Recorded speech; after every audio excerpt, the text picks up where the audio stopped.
Access data का D808, यह है एक्सेस डेटा का D109 और यह है सिहुआ डॉन का R108। इसको भी आप एक्सेस डेटा का ही मानिए। अब अनेक साथी इसमें और इसमें D109 में और R108 में कंफ्यूज्ड है।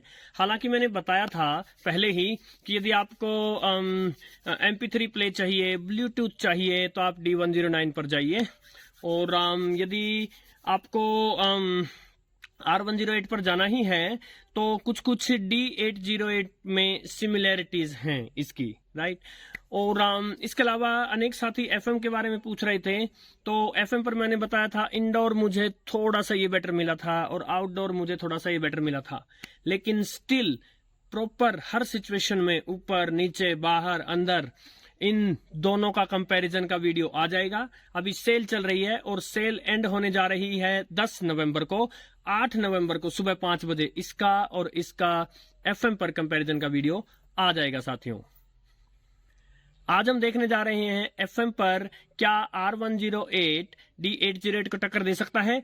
लास्ट टाइम आपने देखा कि D109 इसको टक्कर नहीं दे पाया था, जबकि इसकी बहुत प्रशंसा की गई थी। ये प्रशंसा का अधिकारी भी है, किंतु उतना भी नहीं कि ये D808 को टक्कर देने लगे। अब R108 के बारे में भी अनेक लोगों के बड़े ऊंचे ख्याल हैं, इसके बारे में भी होने भी चाहिए। बड़ी अच्छी मशीन है ये, लेकिन क्या ये D808 को टक्कर दे सकता है, हम अभी देख लेंगे। मीनवाइल सेल में जो प्राइस चल रहे हैं लगभग 7,200 का ये चल रहा है, लगभग 4,050 का ये चल रहा है और लगभग 3,500 का ये चल रहा है। तो इसका और इसका प्राइस सिमिलर है, सो इनकी तो टक्कर बनती है। इनका वैसे तो कोई कंपैरिजन नहीं होना चाहिए, लेकिन स्टिल ये किस हद तक इसका मुकाबला कर सकता है, ये आज के वीडियो में हम देखने वाले हैं। इससे पहले कि हम पहली फ्रीक्वेंसी ट्यून करें, एक साथी ने कहा था कि इन दोनों के एंटेना को बराबर करके और फिर कंपैरिजन दिखाइए। देखिए, सीधी सी बात है, मेरा स्पष्ट विचार है और शायद आप भी मानेंगे कि जो मशीन जैसी आई है, जिस प्रकार की भेजी गई है, उसकी फुल कैपेबिलिटी जो है वही दिखानी चाहिए। तो ये महंगा भी तो है, आप इसका प्राइस भी तो ज्यादा दे रहे हैं, तो आपको पता तो चलना चाहिए क्या देगा। किंतु फिर भी कोई एक फ्रीक्वेंसी मैं आपको इन दोनों के एंटेना की हाइट बराबर करके भी ट्यून करूंगा। तो आइए चलते हैं सबसे पहली फ्रीक्वेंसी। आपको बता दूं, स्थान है मेरा घर, ग्राउंड फ्लोर, और मैं दिल्ली से 180 किलोमीटर दूर बैठा हूं, और ये जो फ्रीक्वेंसीज हम ट्यून कर रहे हैं दिल्ली के FM स्टेशन है। पहली फ्रीक्वेंसी है 91.1 FM, दोनों पर मैंने ट्यून कर दी है। और मैं आपको बता दूं, यदि कोई गाना बज रहा होगा तो मैं तुरंत बंद कर दूंगा।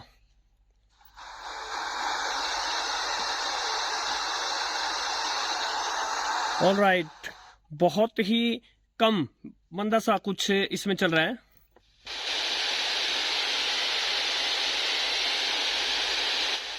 इसमें कोई रिसेप्शन नहीं है। इसमें रिसेप्शन आया, आई डोंट नो आपको पता चला कि नहीं पता चला, हल्का सा रिसेप्शन आया इसमें। अब हम आगे बढ़ते हैं 93.5। 93.5 को ट्यून करने से पहले एक बात बता दूं, ये दोनों जैसा कि मैंने बताया था, जैसा कि मैंने R108 के रिव्यू में बताया था, इन दोनों के फंक्शंस लगभग एक जैसे हैं। आप ऐसा मानकर चलिए कि R108 जो है वो लगभग D808 की कॉपी ही है। सो इन दोनों की अपेक्षा जो D109 है वो थोड़ा सा यूजर फ्रेंडली है। जैसे इसमें आपको अगर ये फ्रीक्वेंसी इनपुट करनी है तो पहले आप फ्रीक्वेंसी बटन दबाइए, फिर फ्रीक्वेंसी प्रेस कीजिए, फिर से फ्रीक्वेंसी बटन दबाइए। सेम इसमें है, किंतु D109 में सीधा आप डायरेक्ट फ्रीक्वेंसी इनपुट कीजिए, आपका स्टेशन चल जाएगा। एनीवे 93.5 FM देखते हैं D808 पर। कोई रिसेप्शन नहीं यहां भी कोई रिसेप्शन नहीं है। वेदर, मौसम जो होता है वो एक बहुत ही बड़ा रोल प्ले करता है। गर्मियों के समय में D808 इन सभी फ्रीक्वेंसीज को चटाचट पकड़ता था, लेकिन अभी हवा में धुंध है चारों तरफ, और इस धुंध की वजह से धूल मिट्टी भी टिकी हुई है, और ये चीजें जो हैं वो FM वेव्स के लिए बड़ी खतरनाक हैं। एनीवे, हम आगे बढ़ते हैं 95 FM।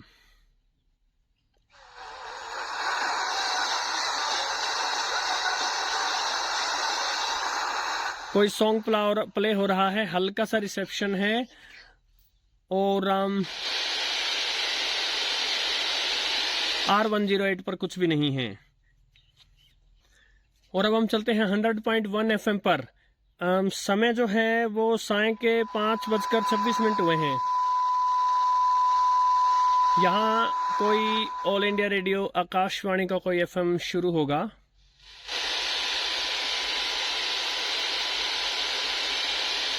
R108 में आपको पता नहीं चलेगा, बहुत ही मामूली सा रिसेप्शन है, किंतु D808 यहाँ पर काफी क्लियर दे रहा है। और क्योंकि ये D808 पर क्लियर है और R108 पे क्लियर नहीं है, हम देखते हैं क्या एंटेना की हाइट बराबर कर देने से कोई फर्क पड़ता है। जस्ट सेक, मैं D808 का एंटेना R108 के एंटेना के लेवल तक कर देता हूं। सो देखिए, पहले मैं दिखा देता हूं, दोनों के एंटेना जो हैं वो मैंने बराबर के लेवल के कर दिए हैं, राइट। और अब देखते हैं,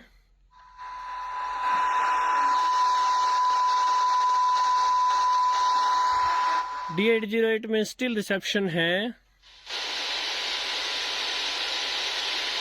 R108 में नहीं है। नेक्स्ट फ्रीक्वेंसी है 100.7।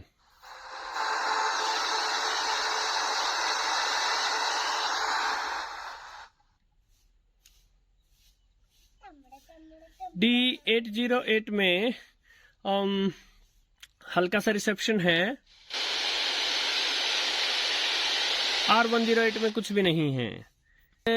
एक FM ऐसा देख लेते हैं जो क्लोजेस्ट है और स्ट्रॉन्गेस्ट है, 102.3 लोकल FM हिसार।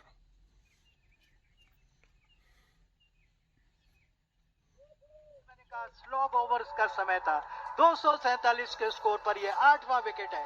ये गेंद टप्पा खाने के बाद आई, ऑन साइड में घूमकर पैरों की फिरकी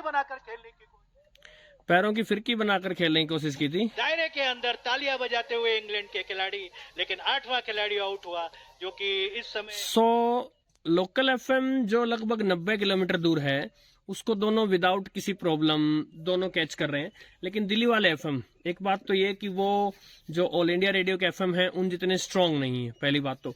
और दूसरा जो वेदर है, विशेषकर दिल्ली की तरफ तो वेदर और भी ज्यादा खराब है। सो इस वजह से FM सिग्नल्स बहुत कमजोर हैं। और यही मैं कहता हूँ, अनेक साथी कहते हैं, जैसे हमने एक रेडियो का रिव्यू किया, पगारिया के 5 बैंड रेडियो, तो उसमें मैंने दिखाया कि कैसे 180 किलोमीटर दूर के FM भी वो चटाचट पकड़ रहा था। और उस पे एक साथी ने कहा कि ये कैसे हो सकता है, मैं 80 किलोमीटर दूर और मेरे यहाँ नहीं पकड़ रहा। तो देखिए, यही D808 है, किसी मौसम में, किसी मौसम में ये दिन भर दिल्ली वाले FM पकड़ता है, लेकिन आज का मौसम ऐसा है कि ये भी स्ट्रगल कर रहा है, इतनी स्ट्रांग मशीन स्ट्रगल कर रही है। सो FM का रिसेप्शन एक रिलेटिव चीज है। और अभी मैं इन दोनों को छत पे ले जाऊं तो ये उन्हीं स्टेशंस को कैच करने लग जाएंगे, राइट। सो भविष्य में कभी चलकर हम गुड कंडीशंस में, जैसे छत पे हो गया, इन दोनों का या दूसरे कोई रेडियोस का कंपैरिजन भी करके देखेंगे।